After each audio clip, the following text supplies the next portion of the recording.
Among Dragon Ball fans, all eyes are currently on the upcoming Dragon Ball Daima.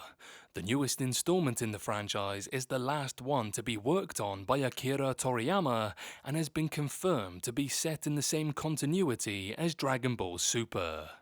While this will no doubt be a great series, fans are still looking for a second season of Dragon Ball Super. Please! Please! No! Super has lots of ways to please fans if and or when it returns for Season 2. The Super manga has continued to run since Season 1 of the anime concluded, and there are 2 full completed arcs from it just begging to be adapted. Season 2 will also be able to take influence from Daima as well as the Super movies. And here are my 6 things I'd like to see in Dragon Ball Super Season 2. Give me what I want. You know what I want. You just don't want to give it to me. Give it to me. Give me what I want. The action-packed Galactic Patrol Prisoner saga. This saga is reminiscent of classic Dragon Ball Z.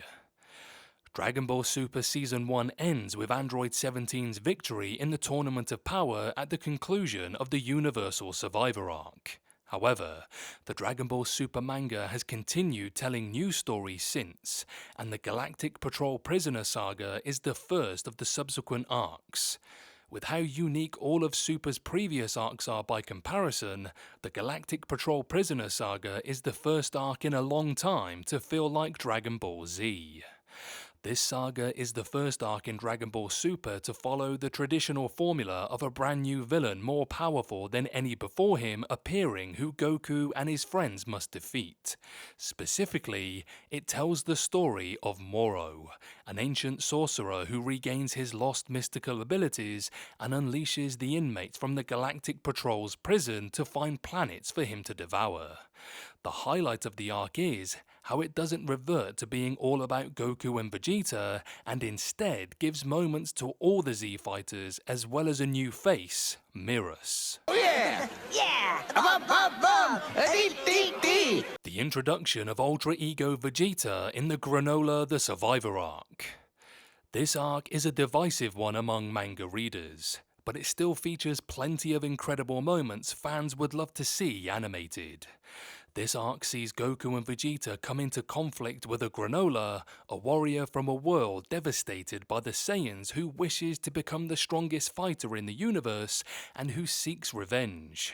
While the arc is far from perfect, it has a solid setup and things only get more intriguing when the true villains, the Hita family, enter the picture. Undoubtedly, the part of this arc fans want to see animated most is Ultra Ego Vegeta. Goku's Ultra Instinct is one of the best transformations in the franchise, and Ultra Ego is the perfect counterpart to it. Even if Vegeta still can't ever defeat the main villain of an arc, his fans can at least see him look at his absolute coolest.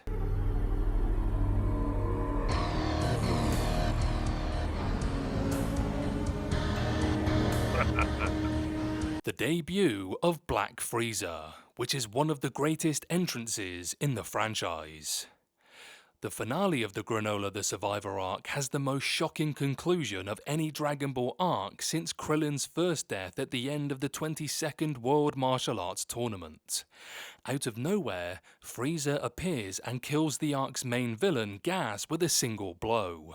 He then transforms into his new Black Frieza form and defeats both Ultra Instinct Goku and Ultra Ego Vegeta in a single move, cementing him as the new strongest mortal in Universe 7 and a major threat to be faced in the future. Dragon Ball Super Season 1 is great for Frieza in terms of developing the franchise's most iconic villain, but he never feels like a true threat to Goku and Vegeta. The debut of Black Frieza makes him feel unstoppable, and the suddenness to which he appears and leaves only adds to this. The Black Frieza saga hasn't begun yet, but hopefully it's finished in time for Super's second season.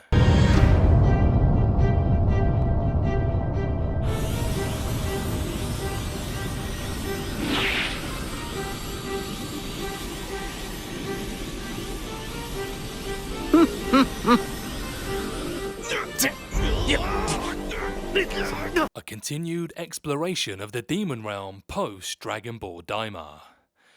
Dragon Ball Daima centers around Goku and Supreme Kai going on a mission to the Demon Realm to stop a new evil after a curse is placed on the Dragon team that makes everyone small.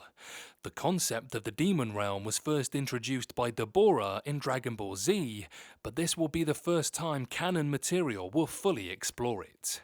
With how much work and love is going into Daima, it seems only right that the Demon Realm shouldn't be entirely abandoned after it concludes.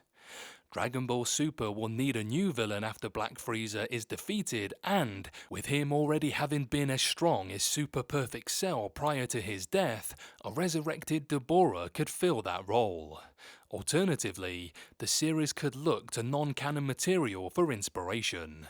The Dragon Ball Heroes and Dragon Ball Xenoverse video games have crafted a rich tapestry of mythos surrounding the Demon Realm, and characters from them could be imported into Super. Shut up, shut up, shut up, shut up, shut up! The rise of the next generation, Goten, Trunks and Pan are ready to take center stage. Dragon Ball Super superhero finally aged up Goten and Trunks into the teenagers fans have long wanted them to be. With Pan also coming into her own in the film, things are looking better for the main Saiyan trio than ever. And with Buller and Marin also getting older, the entire next generation of Z fighters is on the rise. The Buu saga toyed with the idea of a second generation of Z fighters, but it ultimately sent the message that that generation wasn't ready yet, and the world still needed Goku and Vegeta.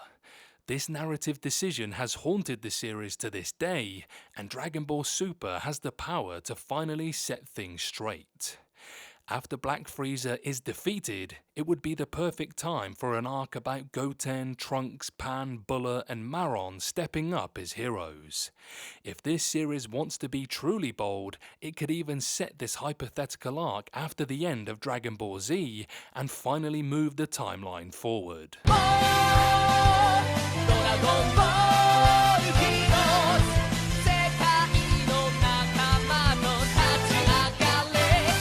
And finally, the long-awaited rematch between Goku and Beerus.